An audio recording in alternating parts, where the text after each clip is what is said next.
finger down if you made a Tinder specifically to make friends, so then you and this guy hang out that you met on Tinder, and everything was fine for like 5 minutes, as you're in his car, but then as you're on your phone, you hear him like, what sounds like cocking a gun. So then you look, and then you see a gun in his hand, and you're like, why do you have a gun? And then he's like, what do you mean? And you're like, oh, you have a gun in your hand? Like, why do you have that? And then he's like, oh, well, you never know when you might need one. And then you just look at him like, okay. So then you tell him you have to stop and go to the bathroom. So then you go into a gas station, and you call your roommate, and your roommate's like, oh my god, like, you need to come back to the room. And you're like, I can't come back to the room. Like, that's so sketchy. He's gonna know, like, that something's up, and he's gonna kill me. So then she's like, well, I don't know what to do then. So then you stay with him the whole entire time, and then at the end of the night, he takes you home, and he's like, the reason I took you home was because, like, you actually were kind of pretty, and I didn't want to murder you.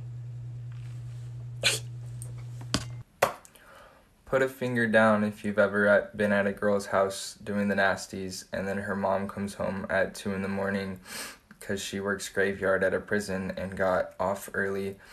And so you run to the girl's room and get under her bed, and you can hear her mom asking her why she's naked in the living room. And then you hear her mom go into her room and look under the bed and see you and says, just because you have a blanket over your head does not mean I can't see you.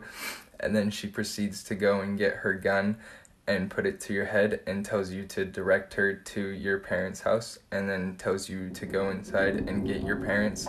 So you go inside and wake your dad up and bring him outside, and she explains the story to him, and he says, well, you can't fix stupid, and goes inside.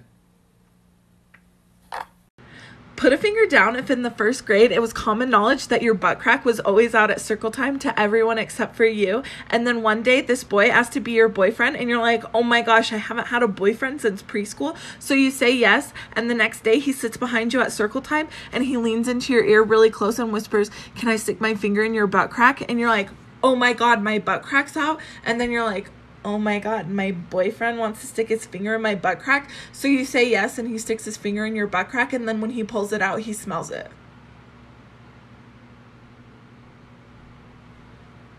Okay, put a finger down if when you were 14 you used to work at a jewelry store, and this old man used to always come in and like ask you to fix jewelry that he clearly didn't even want, and he would bring you presents and stuff. And then one time he came in and took a picture of you with a disposable camera and told you he was a photographer, and you didn't really know what to do other than smile because you were 14 and couldn't confront people. But then he stopped coming in and you stopped working there, so you stopped thinking about it. But then your senior year of high school, your friend who still worked there called you and said that somebody had dropped off a sweatshirt that's yours at the store. And you were like, that's weird. So you go down to get it, and it's a men's large, so it's not yours. It's white and covered in stains, and then printed on the front of it is the picture that the guy took of you when you were 14 in the bead store, and you recognize it immediately because that day was burned into your mind. And then you bring it to the police, and then the police find the guy and go to his house, and he has a bunch of mugs with the same picture printed on the front of them. And then the police tell you aren't allowed to walk around anywhere by yourself for the rest of the summer. So put a finger down if when Shawn Mendes was touring in your city, you tried to go meet him because you're a really big fan. Then you actually ended up seeing him, which is fantastic. But he was with Camilla because apparently they're dating. So you approach them very nervously. Keep in mind you are the only fan in sight. And you ask for a picture with the both of them. Even though you don't really care about Camilla at all, you just want a picture with Shawn. It's the polite thing to do since they're together. Then you get rejected by Shawn. In a very sweet way, though, he says, not right now, sweetheart, but you're not stupid. You know that means not ever, please get out, which is cool. Camilla doesn't even look at you. You are practically scum to her. That's a-okay. Then when you think it's over, they walk not even 2 feet away from you and commence eating each other's faces. A full-on makeout session, not even an attractive one. Just a sloppy, sad makeout session like they were trying to prove something 2 feet away from their 17-year-old fan who just asked for a picture and got rejected by them.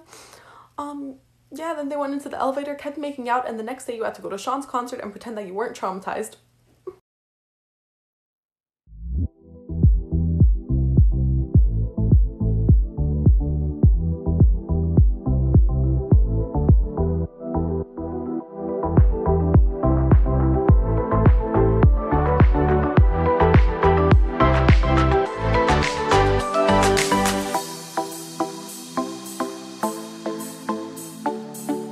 Cheese. I can't say cheese, I'm vegan. Oh, I'm sorry. Lettuce. Lettuce.